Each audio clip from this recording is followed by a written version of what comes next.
Suppose we're given this function and we want to calculate the derivative. We have the cube root of the quantity x squared minus 9. Let's begin by taking a look at what that function looks like. Here it is plotted in Desmos. So notice that to rewrite the cube root, we have used a fractional exponent, 1/3 being a cube root. And that's an interesting looking function.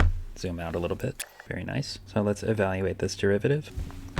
Again, rewriting that cube root as a fractional exponent, we can see that the outer procedure we're doing is raising to the 1/3 power, and the inside function is x squared minus 9. So finding g prime, going to take the derivative of the outside part, leaving the inside unchanged. 1/3 comes down here using the power rule. 1/3 minus 1 is 1/3 minus 3/3. That's negative 2/3. Inside is unchanged. And now we multiply by the derivative of the inside, which is what? 2 is the exponent. We're going to use the power rule, so this will be 2x to the 1, also known as just 2x. We can rearrange that to make it a bit simpler. I see that my 2x has a positive power here, so it's in the numerator. 2x over 3 is in my denominator of the fraction, and so is this cube root. Why do I know it's a cube root? Because I see the 1/3 power.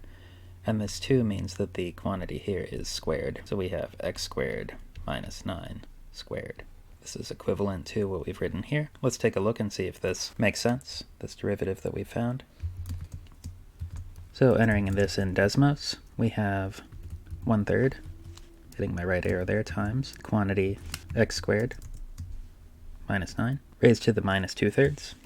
Shift 6 to get my exponent, negative 2 divided by 3. To the right here to get out of that, and then multiplying by 2 times x.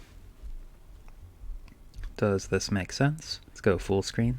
I can see that the red function has a negative slope and the green function has a negative value. That's what I expect. The function is becoming vertical here, so that's a slope that's diving towards negative infinity, and indeed that's what happens. And we see the opposite thing on the other side of the function. So this looks like we have success in finding the derivative of the original function as this quantity on line 2.